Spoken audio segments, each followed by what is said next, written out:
Hi cities, how are you? Today's video I didn't want it to start by saying my goals or what I did last year or a simply recap of it.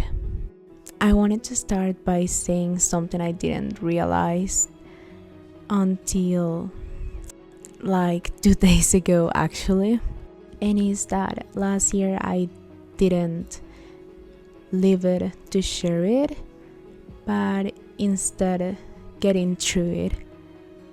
And that was one of the hardest parts of last year.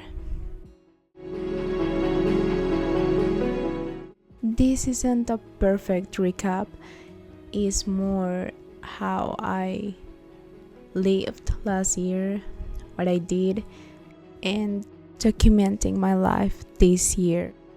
Hi, I'm Mari, and welcome to my channel. Here I talk about university, lifestyle, habits, and a little bit of girl talk actually. If you've already seen other videos from this channel, thank you very much for coming now here. I love you. The first part, results without peace. On paper, last year was really amazing. My TikTok was doing extremely well. I was doing well at university as well and at the gym too. So if you looked my life, like my last year from the outside, you might think that it was really one of the best years of my life, because it looks like actually. But honestly, emotionally, it wasn't the best year of my life. I focused way too much on schedules, on numbers, on consistency, that I forgot to protect my peace somehow. No, living on survival mode. And this sounds weird, but listen to me.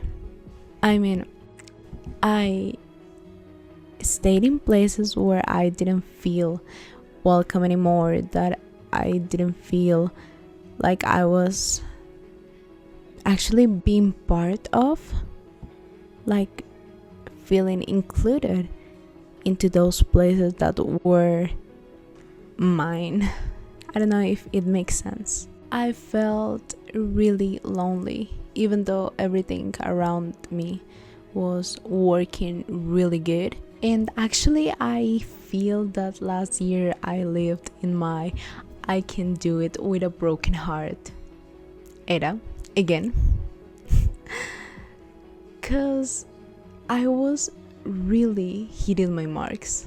I was smiling, I was dancing, I was posting, but some parts of me were falling apart really. And this leads to the different versions I had last year. I gotta be honest, I lived like 3 or 4 different lives last year. Yeah, I know, because I was living one day at a time, but in a really survival mode. Even though the second semester was a little gentle with me, I feel that it was pretty chaotic as well, and that made it even a little weirder actually. And something I noticed from last year, well actually I don't know if from last year, but it was that my vision board worked. So yeah, manifestation works, but it didn't feel like me. Yeah, I had these goals and I proposed these things only using my vision board, only using images. But I felt that some part of me was falling apart within the process, because I missed planning out my year on paper, something I did for like 2 or 3 years. So not doing that made me feel a little unbalanced, or not having something clear. Even though I had the goals in my head, I had the goals on the wallpaper of my computer, I had them and they came true, some of them, most of them.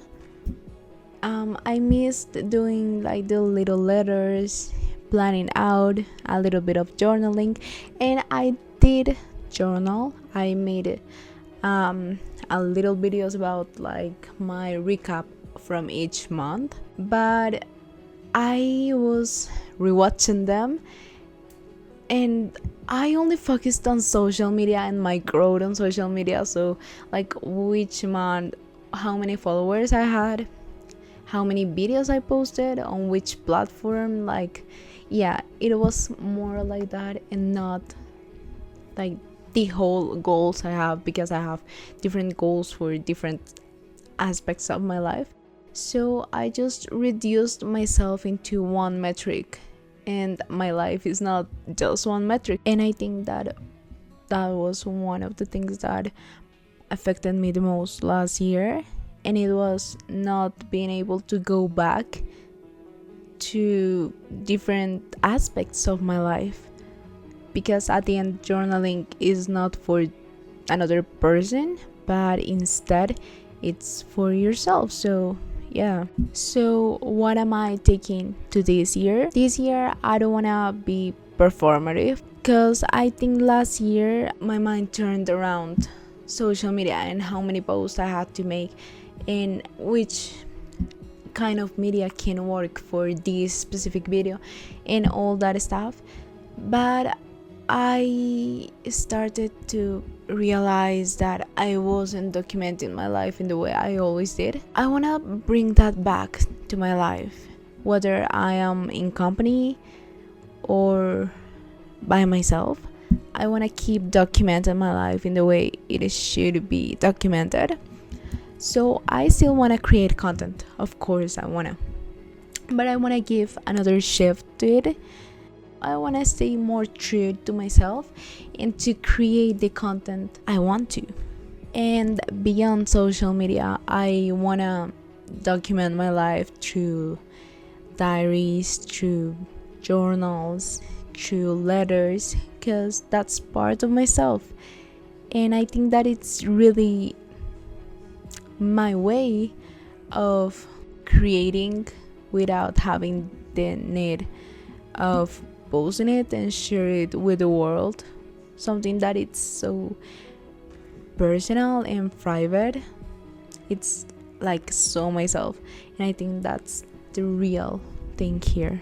I also thought that I should give this year like a vibe, a feeling, I'd say, instead of planning out my goals and what I must do by the end of the year. I think that it's more important to give it like a feeling to it, and that's what I tried to make while I was doing my plans for this year.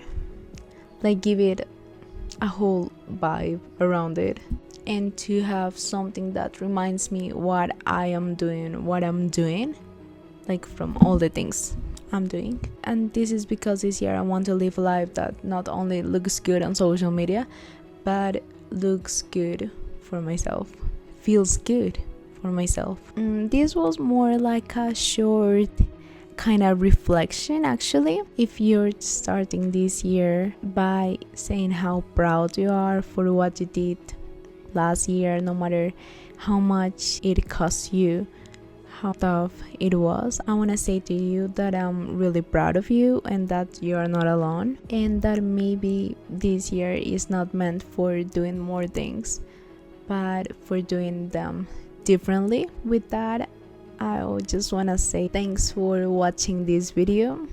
Thanks for being so kind and gentle to me, for all your love and support in all my social media. I am really thankful and hope to keep creating the content I love. Once again, I am really thankful and I love you.